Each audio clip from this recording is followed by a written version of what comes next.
This is the story of how some little field mice had their lives saved by the music we are about to hear. A beautiful waltz written by the famous composer Peter Ilyich Tchaikovsky. It happened a long time ago in a little village in a country far across the sea.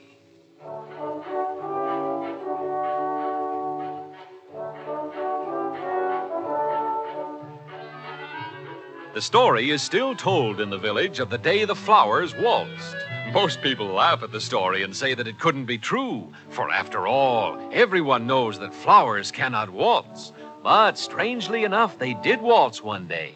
And many of the old folks of the village know that it's true, because they saw them with their very own eyes.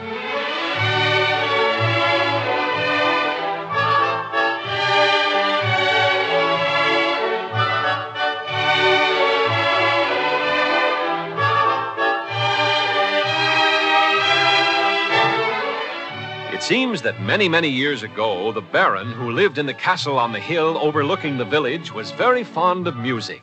It was his custom to invite the villagers to share with him the Sunday afternoon concerts provided by the Baron's musicians.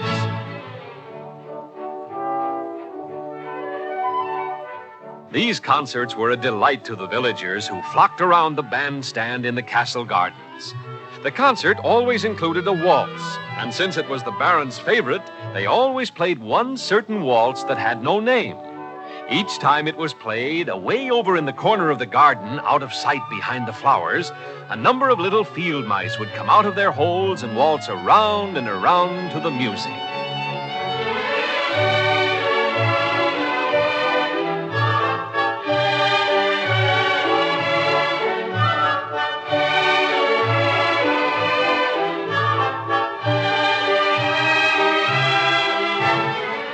You see, these were waltzing mice, and whenever they heard a waltz, they would have to stop whatever they were doing and dance.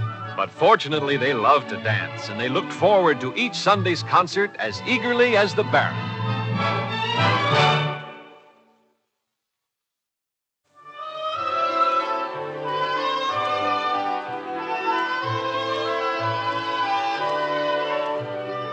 One day, while the mice were waltzing, a cat from the village happened to stroll into the garden. The cat couldn't believe his eyes. A flower garden filled with waltzing mice. He could hardly wait to tell all the other cats in the village of the wonderful sight he had seen.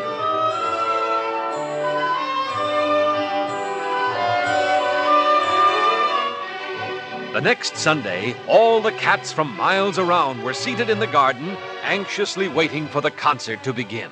And especially anxious for the Baron's favorite waltz, which would bring the waltzing mice out of their holes.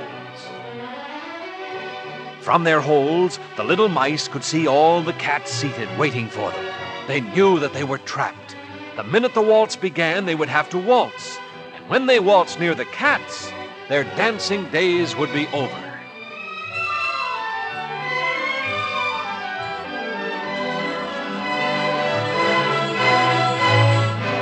The cats patiently waited as the concert proceeded. They knew that sooner or later the waltz would be played, and for the first time the mice dreaded to hear the waltz begin. Suddenly, one little mouse had an idea. "Why not," he said, "dress ourselves up as flowers, and then we might waltz past the cats to safety." The other mice happily agreed, and so they all dashed out, grabbed some flowers, and darted back into their holes before the cats could see them. Quickly, they arranged the flowers on themselves. When they finished, they looked for all the world just like beautiful flowers.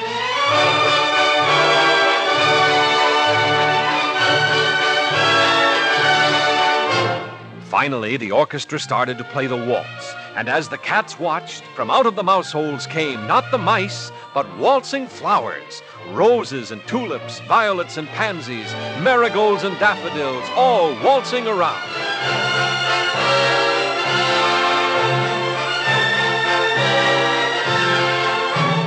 Too stunned to move, the cats watched the strange sight.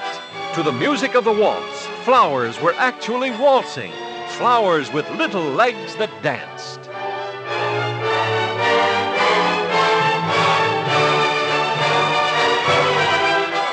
Down the hill they waltzed, turning and swirling behind some trees, and then suddenly they disappeared. And do you know, to this day, the waltzing flowers were never seen again, and neither were the waltzing mice, the mice who danced to the waltz that was now called the Waltz of the Flowers.